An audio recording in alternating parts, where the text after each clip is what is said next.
welcome back to the Backyard Professor Chess videos. I'm going to try something a little different in this video. This is out of a book. The game I've selected is a Sicilian Defense. This is out of the book by Neil MacDonald, Chess: The Art of Logical Thinking from the First Move to the Last Move. The thing I love about this book, it's out of Batsford Chess, it's the Batsford Chess series, is he gives an explanation of every single move in the game.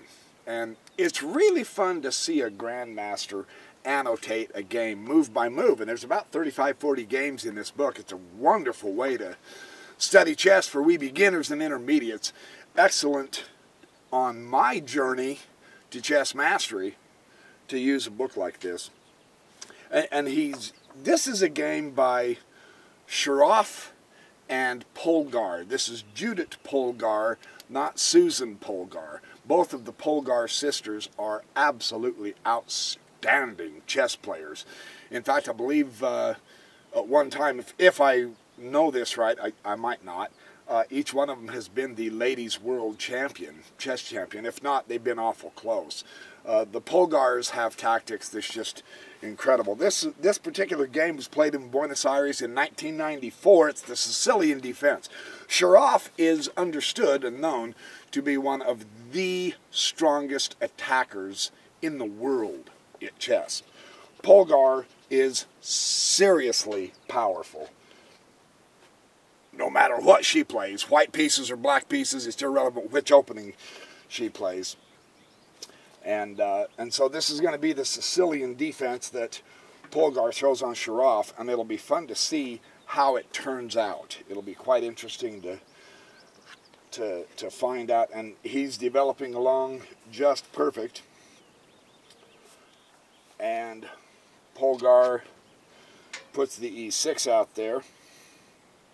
And he says it's well known from the French defense that the pawn on e6 forms a formidable barrier to any attack on f7, of course. So pushing the e6 protects the weakest square on black side, this f7, because only the king is guarding it. And so it's going to be a tough game, and this is one of the values of the Sicilian Defense, is taking away the automatic geographic weaknesses that your position has simply because of the nature of the game. Polgar takes the pawn there, and the knight. This is a typical Sicilian in that they exchange on d4, and now they're starting to march toward their respective strategies. Polgar pulls her knight up to c6.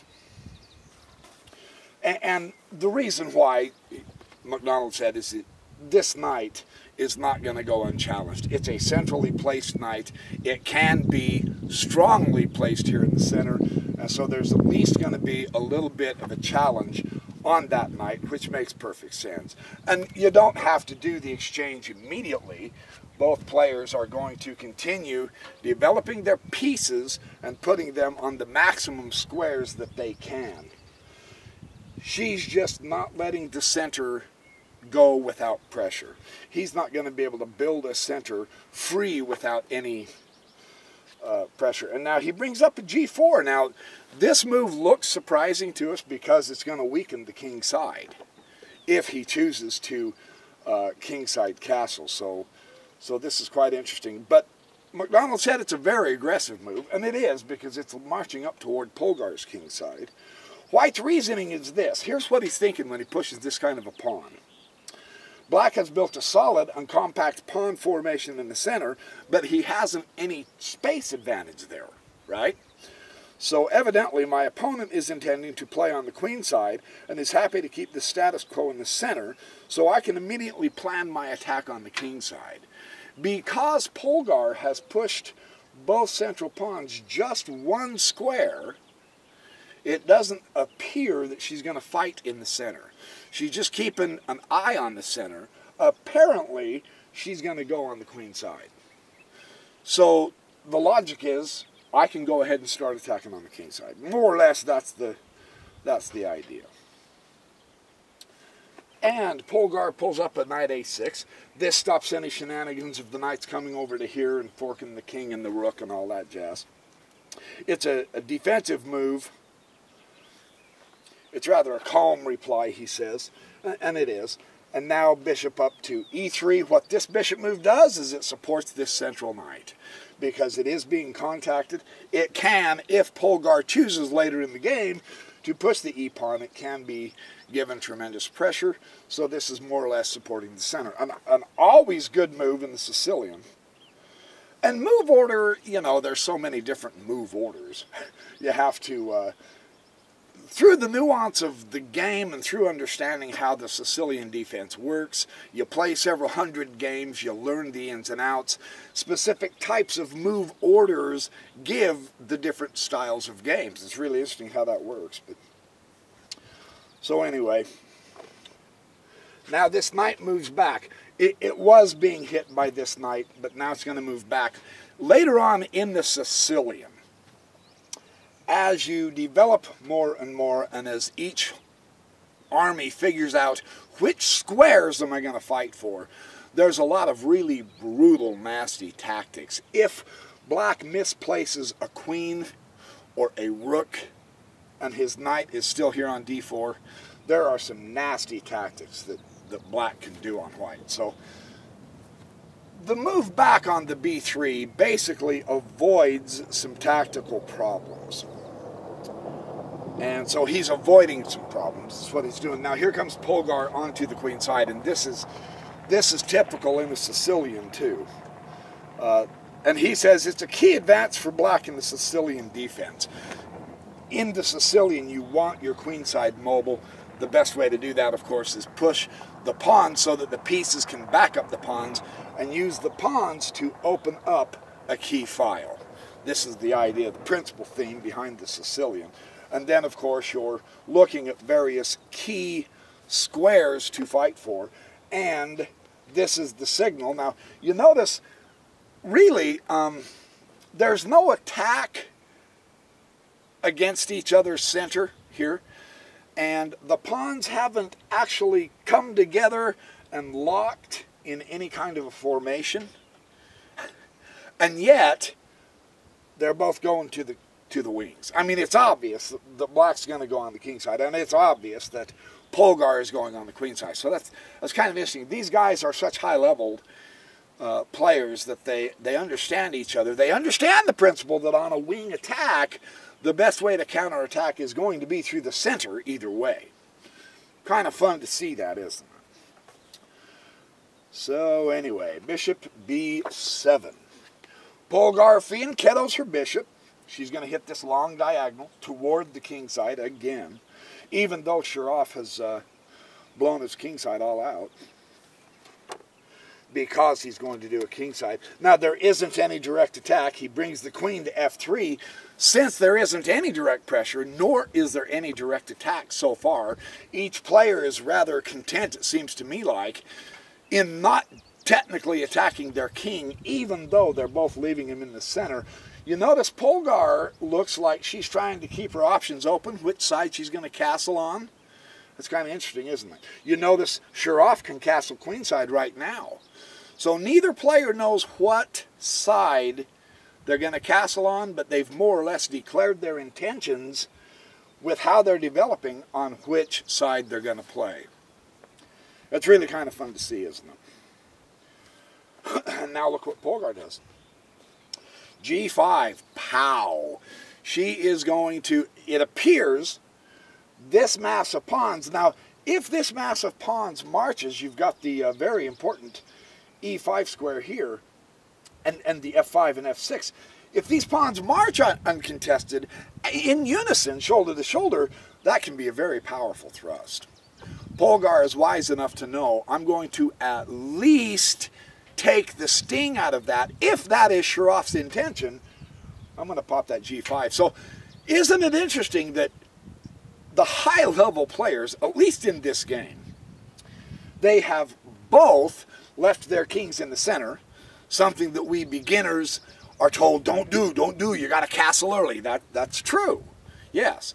They've both destroyed their kingside cover. Shirov hasn't blown his queenside cover, but Polgar has, more or less.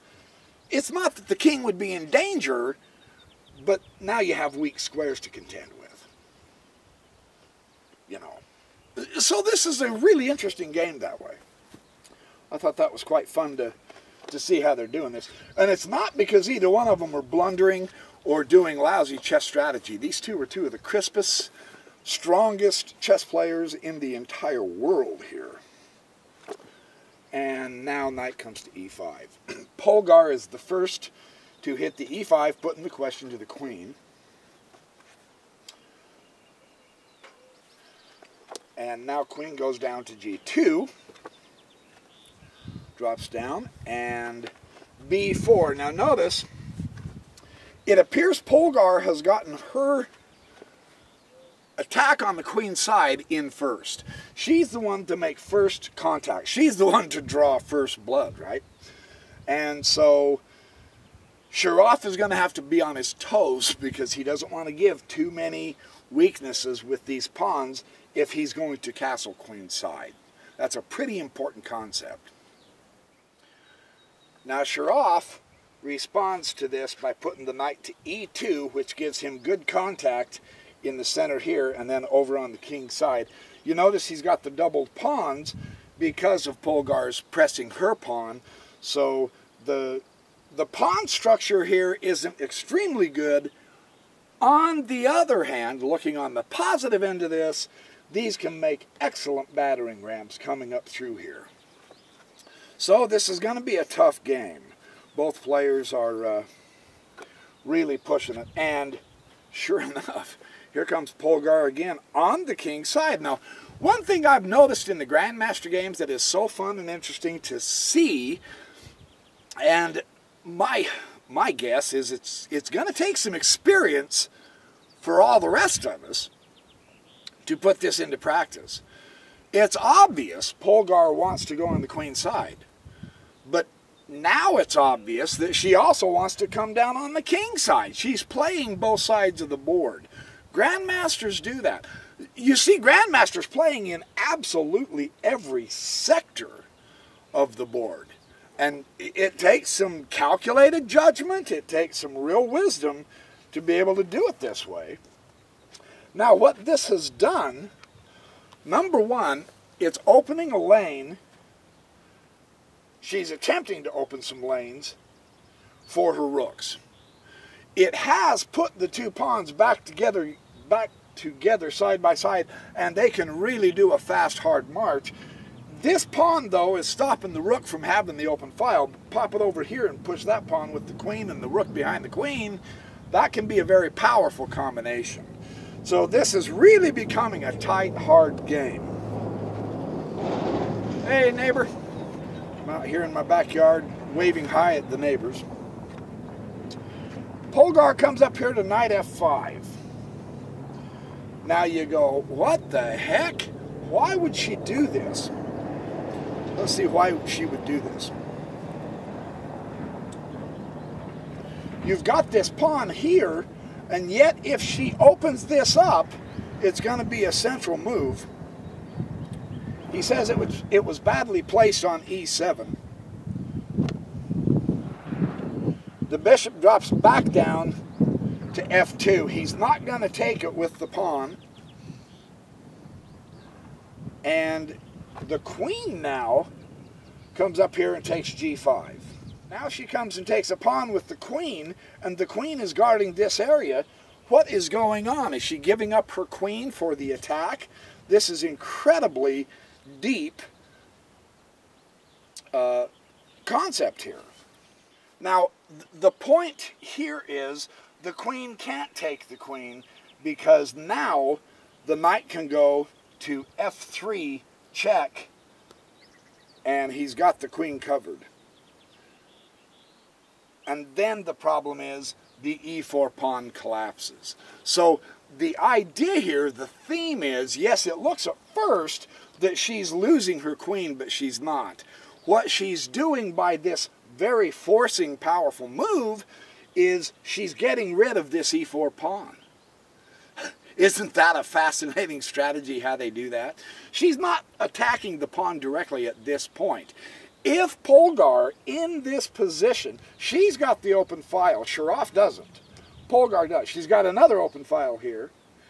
If she gets hold of those open files, she can force the entrance on the king's side past Shirov's defense.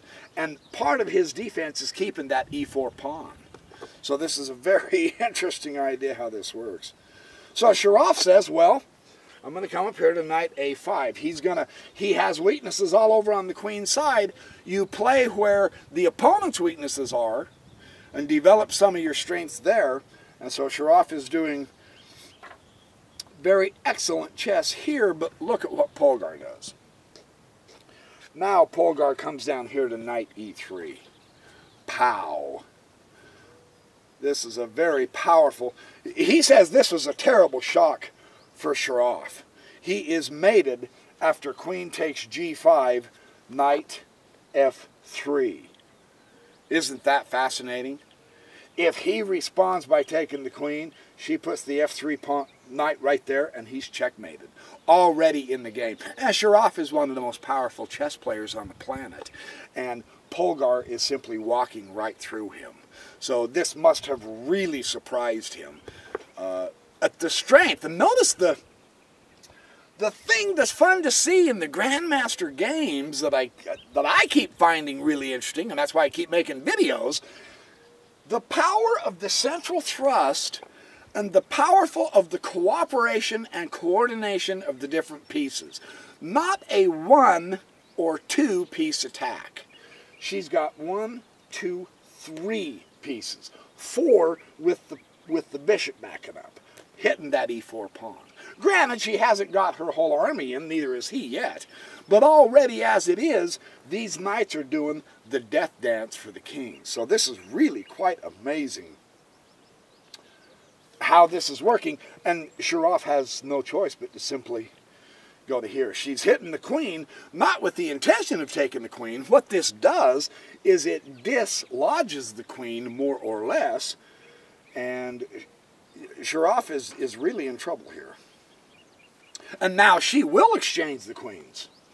This is entirely to Polgar's advantage because her position is in such a much stronger position for attack than Shirov's position is for defense. Her pieces are working together beautifully all through the place, and Shirov's apparently is not, at least according to what the book says. So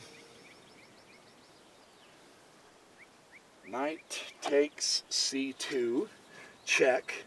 The tactics just continue. The Polgars are some of the best. That's a great fork on the rook and the king. The Polgars are some of the best tacticians on the planet. King comes to d1. He moves over. And of course, and the reason he moves over, whoops, she takes the rook. The reason he moves over this way is so that she can't come back out. So the knight is technically lost. So yes, it's on the board. She can't come out to here and she can't come out to here. It's a lost piece for now, unless of course she can chase off that king. But so this is really a tough position. Now Shirov is going to take that powerful bishop that's been hitting this e4 pawn and help try to gain some semblance of a little bit more energy and power in the center, but you can see that Polgar is completely powerful in the center, can't you? And from the center it can radiate out. His king is completely exposed, which is really an amazing thing to see in a game of Shirov, and her king is much more guarded. Notice neither one of them had the castle. It's very interesting. Unfortunately for Shirov, Polgar had the stronger attack in this game. So anyway, and now the pawn comes to b3. She's going to finish obliterating the queen side, which is really a good idea. And now, of course, Shirov on the queen side is never ever going to push any of those pawns in. That destroys his queenside, and now it allows the knight out also. So there we go. That's a heck of a grandmaster lesson on how to extract your knight out if you've got the b pawn pushed. And early on she did that, and now she's being able to take some glory in the fact that she developed very 5, and now the knight drops back over here onto an excellent outpost. Look at that central outpost of both those knights, and neither one of them have pawns that's going to get rid of them soon, except for this one. And I think Polgar can take care of that. We shall see.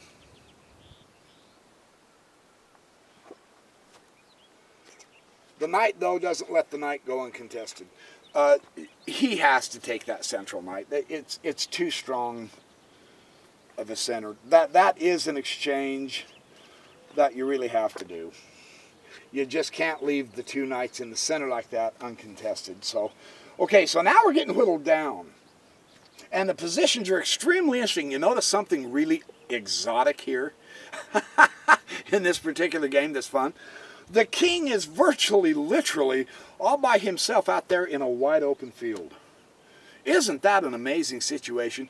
If you've played through Shirov's games, nobody is more feared, and Polgar just seems to be manhandling this guy. Absolutely everybody's over here doing nothing, and his king's out here wandering around trying to find a stream to go fishing in or something, but he's all by himself.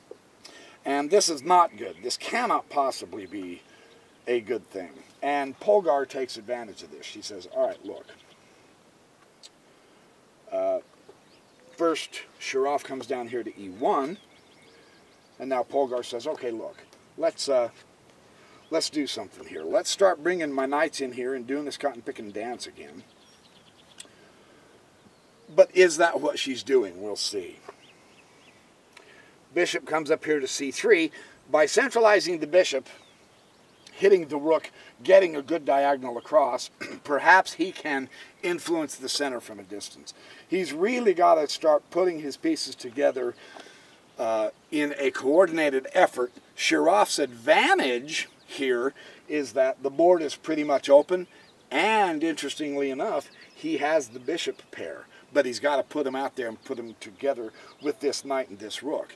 So he's not lost, but he really has to put it together here. In the meantime, he's playing one of the Polgars, and she is no slouch. As you can see, knight d4 on her outpost, check.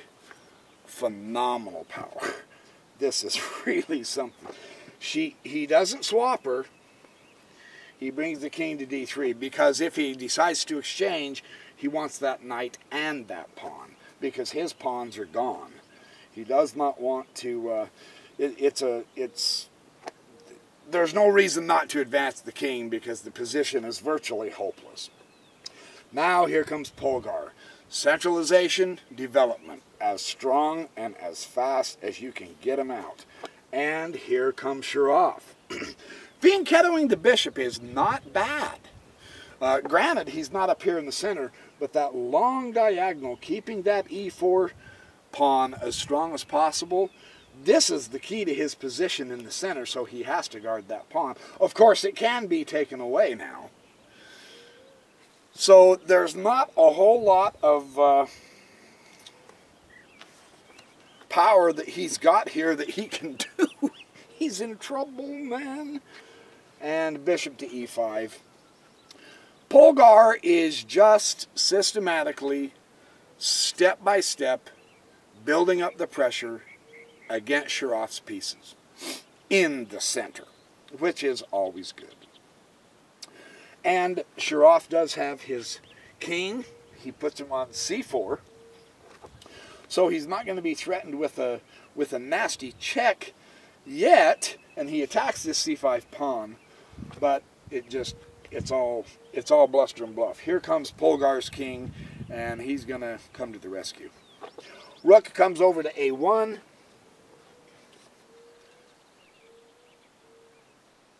And knight comes up to c6.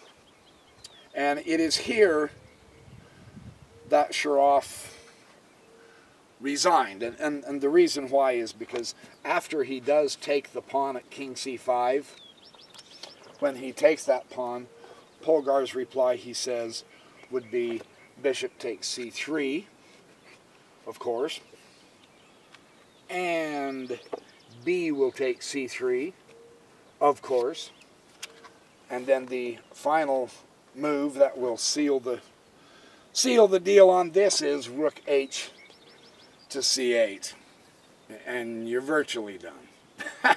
You know, the game is, the discovered check is too powerful. He's down a rook. He's been down in exchange. His pieces just can't quite reach to help out his king. So anyway, it's very nice to see when two powerful attacking grandmasters play each other, to see what tactics are involved, to see how they treat the center, to see how they use chess strategy. What is their chess strategy?